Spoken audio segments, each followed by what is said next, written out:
Shut your trap, you old hack. Women like you should learn to keep your mouth shut. My sister-in-law spat venomously, her words piercing the air like barbed arrows. I stood frozen, aghast at the unprecedented display of aggression. Never before had I witnessed such crude language and physical intimidation from a woman, let alone from someone within my own family circle. She gripped my collar with a force that mirrored a man's, sending shivers down my spine. I had harbored hopes that marriage would mellow her fiery temperament, but alas, it seemed her volatile nature persisted. My name is Helen, a 35-year-old homemaker. Since tying the knot 5 years ago, my husband Chris and I have been residing with my in-laws. Despite the challenges, they were kind souls, offering support with household chores while I juggled a job. Chris, my partner in life and age, alongside my father-in-law, were pillars of strength in our family unit, staying united through thick and thin. We decided to follow the path our parents had trodden, opting to live under the same roof as my in-laws, just as they had done. The idea was floated by our elders, suggesting it as a viable arrangement.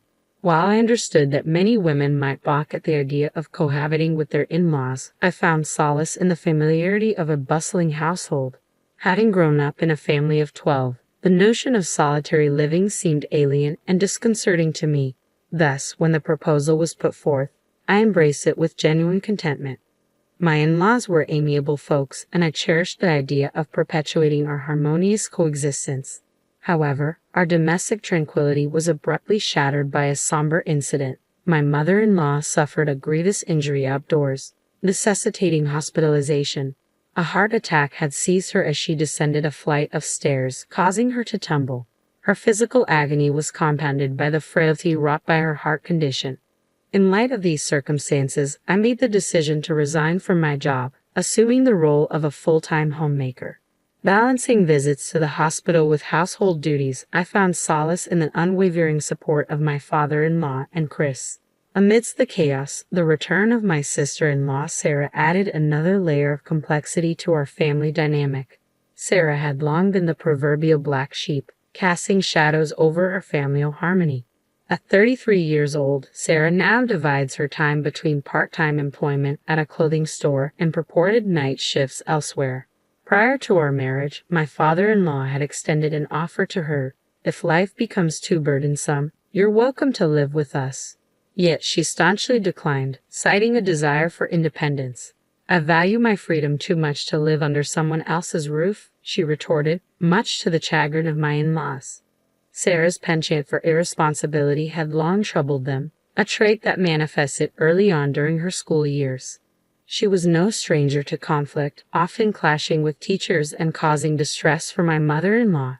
Her tumultuous journey continued into college, marked by disputes with peers and even entanglements in extramarital affairs, much to the dismay of those around her. Despite my mother-in-law's assertions of Sarah's inherent honesty and kindness, her outward appearance, characterized by natural blonde locks and undeniable attractiveness, had been a source of adversity. Stereotypical biases against blonde women cast shadows over her academic endeavors, exacerbating her challenges. That's where it all began. The seeds of disillusionment sown deep within Sarah, particularly during her tumultuous years in middle school. The atmosphere was oppressive. Despite her innocence, her teachers cast judgmental gazes upon her, fostering a sense of unwarranted scrutiny. Feeling unjustly targeted, Sarah's demeanor and academic performance gradually deteriorated. I empathize with her plight, having experienced similar rigidity during my own schooling. A close friend with natural blonde hair had faced similar challenges, prompting me to advocate vehemently against such prejudiced treatment. Over time, my defiance softened the resolve of even the most obstinate educators. Recognizing Sarah's wounded spirit, I had hoped our family home would offer respite from the world's harsh judgments. Knowing her concerns for her ailing mother, I extended an invitation for her to accompany me to the hospital. Yet my optimism was swiftly dashed upon Sarah's arrival. Without a word of greeting, she appraised me with a disdainful glance, remarking, "Ah, you must be the housekeeper. I could use some tea." Instantly my father-in-law's ire was kindled, his voice rising in indignation. Sarah's apology to me, Helen, rang hollow against her subsequent disparaging remarks. "She's Chris's wife, not the hired help." "Understood. And she's perfectly lovely in her own right," my father-in-law retorted. his disappointment palpable. The venom in Sarah's words, casting aspersions on my appearance and Chris's judgment, served as a stark reminder of the deep-seated animosity festering within her. Despite the rising tide of anger within me, I made a conscious choice to respond with maturity, offering Sarah a warm smile. "Hello, Sarah. It's Helen, Chris's wife. Remember meeting at our wedding?" "Ah, yes, weddings are magical, aren't they? They have a way of making even someone like you look somewhat presentable." My father-in-law's caustic remark reverberated across the room. "Sarah, that's enough." Chris's voice, tinged with surprise, cut through the tension as he descended from the second floor. It was evident he too had endured his fair share of clashes with Sarah in the past. Before Chris and I tied the knot, he had lent her money, a debt she not only failed to repay but also arrogantly dismissed his concerns with the assertion, "Listen to your sister because you're my brother." Since then, they had been locked in a silent battle of wills, exchanging glares whenever in proximity. Undeterred by the palpable discord, Sarah persisted in her disrespectful demeanor. Without so much as a word of inquiry about her mother's well-being, she proceeded to bark orders at me. "Hey, you there, make some tea pronto. And fetch some snacks while you're at it. When I'm ready to emerge, everything better be laid out." "Understood." The icy stare of disapproval from Chris was all the response she garnered. "Helen isn't a housekeeper. If you persist with such disrespect, you'll be asked to leave." My father-in-law's voice resonated with authority. "Aren't you supposed to be concerned about Mom? She's in the hospital, isn't she? Shouldn't you trust the doctors to care for her? How can you truly grasp the extent of her suffering, the severity of her illness, or the nature of her injury if you refuse to even visit her? Mom has always worried about you, Sarah. Wouldn't it be a comfort for her to see your face, filled with life and warmth?" With a resigned sigh, Sarah retorted, "I have no interest in the woman who gave birth to me, especially not because she's blonde." My father-in-law rose abruptly, his voice thundering. "Your mother is not to blame. Do you have any idea how many times she has cleaned up after you, how much love she has poured into you? Have you ever considered my feelings? No one understands the pain of being whispered about, of being judged from a young age. I shouldn't have even bothered coming. I came here to discuss engagement, and now I'm thoroughly irritated." Sarah's demeanor froze, as if she were trapped in a perpetual state of rebellion. As Sarah made her way toward the front door, intent on departure, I hurried after her. "Congratulations on your engagement, Sarah," I called out, hoping to bridge the growing chasm between us. Ignoring my attempt at civility, she pressed on, eager to escape the confrontation. Yet I refused to let her slip away without one final plea. "Are you truly not going to visit your mother?" I implored, hoping to stir some semblance of family responsibility within her. To my surprise, Sarah halted in her tracks, her expression a mix of annoyance and disdain. "You're so irritating. I came here to discuss my engagement to a wealthy man," she retorted sharply. Understanding dawned upon me, and I offered a heartfelt apology. "I see. I'm sorry for intruding. It's wonderful that you found someone special. But remember, a person's worth isn't determined by their occupation. Whether they save lives, provide livelihoods, or nurture families, every job holds value in our society. Your father and Chris are your family. Don't belittle them for their choices." As the words left my lips, Sarah's countenance twisted with unmistakable hatred, her eyes burning with resentment as she glared at me. Before I could react, Sarah seized me by the collar, sending a shockwave of fear coursing through my body like an electric current. "Shut your trap, you old bag. Housekeepers like you should learn to keep quiet." Her words pierced through me, leaving me trembling with terror. My heart constricted painfully in my chest, rendering me speechless with fear. I struggled to vocalize my distress, but my voice failed me, drowned out by the overwhelming sense of dread. As Sarah's grip loosened, a wave of relief washed over me, allowing me to draw a shaky breath. "I'm bringing my fiancé over next week. Make yourself scarce and act like a proper housekeeper. Understood?" Sarah's parting words were delivered with venom, punctuated by the resounding slam of the door. I clung to the hope that her aggression would subside once she was married. It was a comforting thought, albeit tinged with uncertainty. 3 days later, a momentous event unfolded. While strolling through the neighborhood on a routine shopping trip, I stumbled upon a scene that tugged at my heartstrings. In the park, a young girl, on the cusp of starting elementary school, sat hunched over, her tear-streaked face buried in her hands. What's the matter, sweetie? I inquired gently, concern etched into my voice. I lost my mom, she whimpered in response, her distress palpable. Drawing upon my own childhood antics, I recalled the countless times I had inadvertently wandered away from my parents' watchful gaze, only to be swiftly reunited with the help of my vigilant siblings. Where were you when you got separated? I asked, my tone soft and reassuring. I don't know, she admitted, her voice tinged with uncertainty.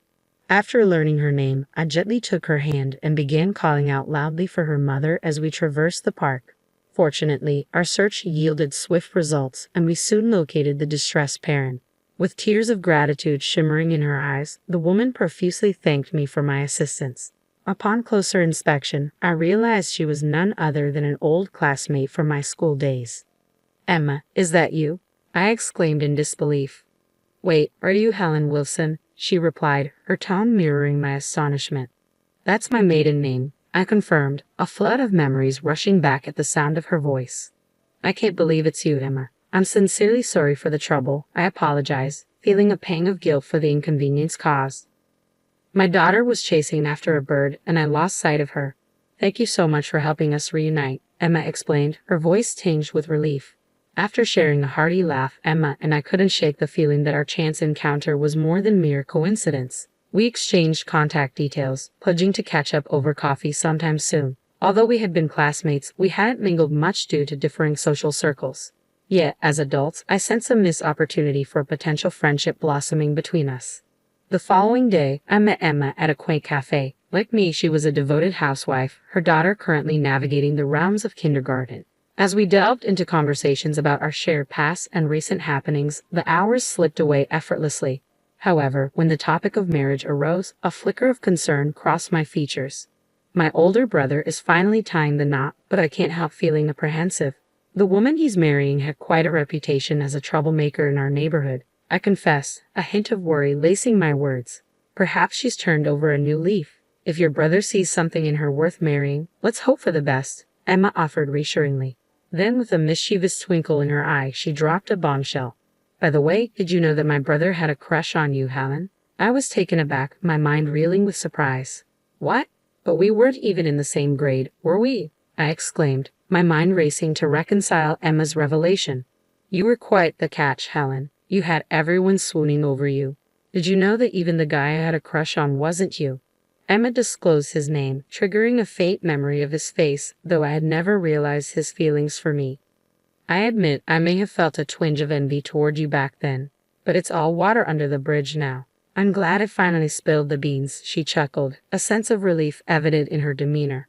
Well, this certainly complicates things. I always assumed the popular Helen would end up with the mature Chris. I mused, Emma's words prompting a trip down memory lane. Chris and I were indeed classmates, but like with Emma, we never really crossed paths. He was little more than a familiar face to me. However, at our reunion a decade ago, Chris confessed, "I've had a crush on you since we were kids." That's when I realized I wanted no one else but Chris. And here we are, happily married, I concluded with a smile, grateful for the twists and turns that led us to where we are today. Soon, it was time for Emma to collect her daughter, signaling the end of our tea time together. Later, during my visit to the hospital to see my mother-in-law, the topic of Sarah naturally arose. Concern etched across her face, my mother-in-law insisted I must be discharged immediately, attempting to mobilize despite her frail condition. Since Chris is away on a business trip today, my father-in-law and I will take charge. We'll ensure Sarah's partner undergoes thorough scrutiny in place of my mother-in-law, I assured her firmly, prompting a chuckle from her.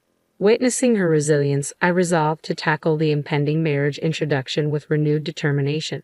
Come Saturday, Sarah arrived with her fiancé in tow. As memories of last week's altercation with Sarah flashed through my mind, a tremor of apprehension coursed through me. Nevertheless, I summoned my resolve and greeted them with a forced smile. Sarah's fiancé, a burly figure with a commanding presence, seemed taken aback upon seeing me, though the reason eluded me. Inviting them inside, my father-in-law and I exchanged pleasantries with Sarah's fiancé in the living room. However, as I busied myself boiling water, the exchange between my father-in-law, Sarah, and her fiancé unfolded in the living room. Regrettably, I missed catching his name amidst my tasks. Upon my return with the tea, I resolved to properly greet him. However, as I set the cups on the table, Sarah's taunting smirk caught me off guard. Isn't it amusing to have this woman as our housemaid? She's essentially working for us, free of charge. Quite the joke, don't you think? Sarah's words sliced through the air, stinging with disdain. To hear such disparagement during our marriage introduction was beyond comprehension.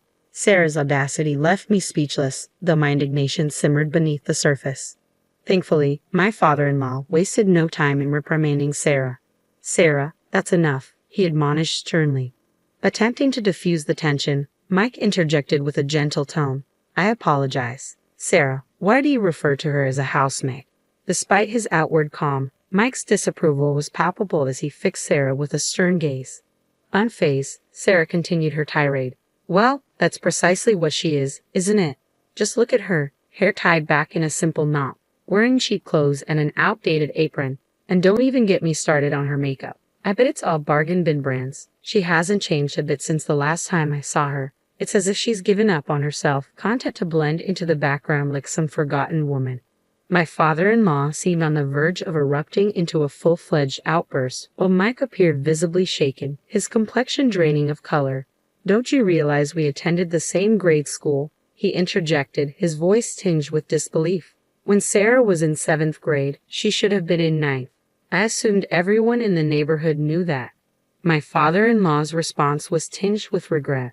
"It appears my daughter's interests lie primarily with herself. I apologize," he conceded, leaving both Sarah and me perplexed, unable to grasp the context of their cryptic exchange.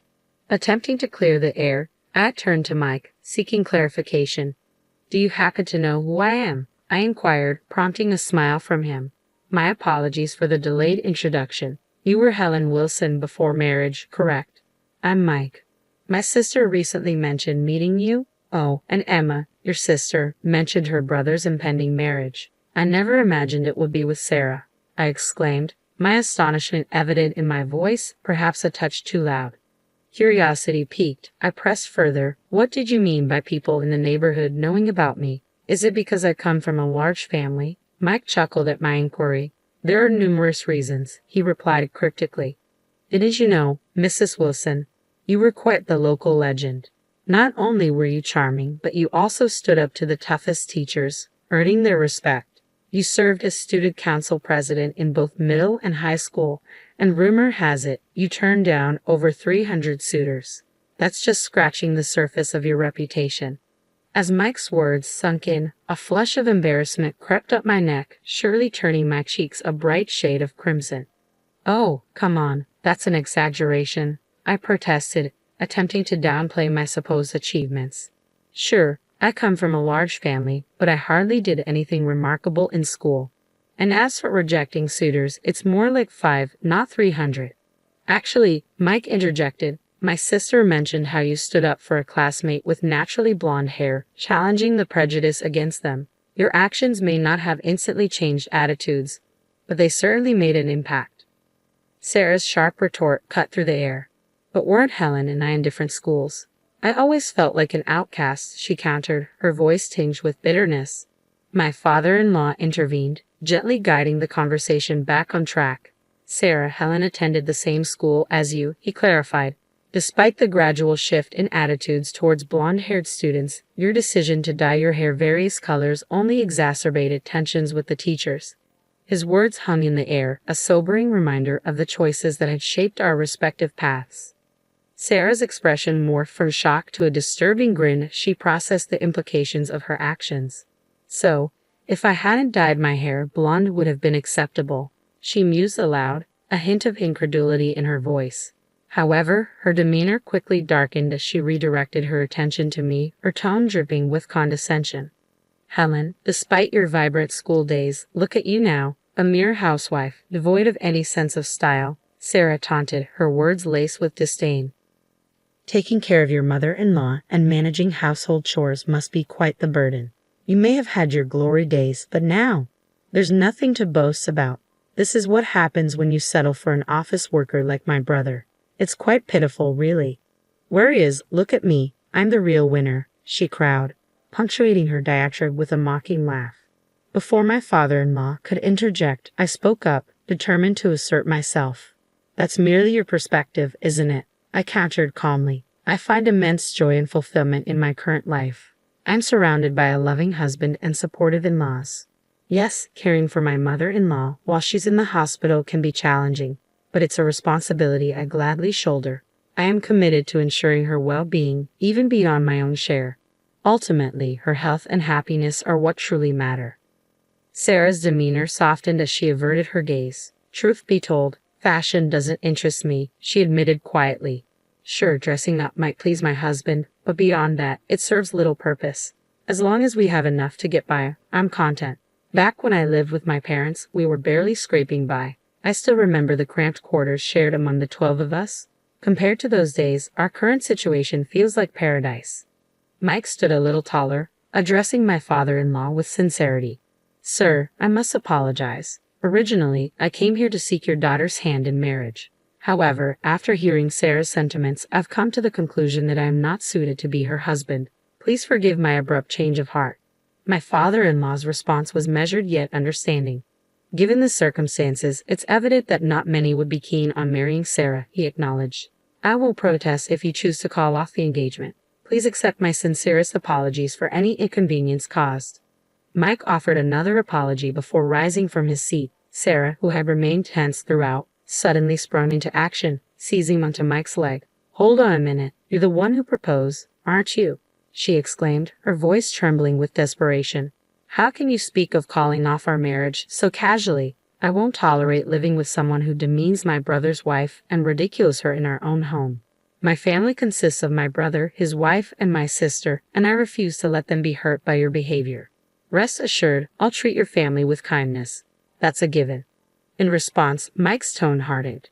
So, you tailor your behavior based on others' status? You look down on those you consider beneath you and fawn over those you perceive as superior, he accused, his disappointment palpable. I regret not seeing this side of you sooner, but now that I know, I can't continue to love you. Please release my leg if you understand, he implored gently. With those words, Sarah relinquished her grip, sinking to her knees as tears streamed down her face, overcome with emotion. My father-in-law and I left Sarah to her emotions and escorted Mike out.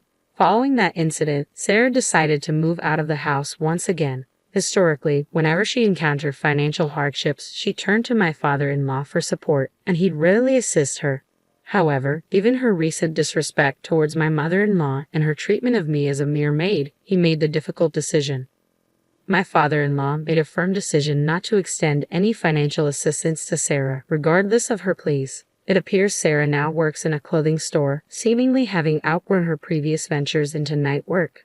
However, her job doesn't seem to provide the means for her desired designer purchases, leaving her in a tough spot. Her blatant pursuit of money has left her with few allies willing to lend a hand.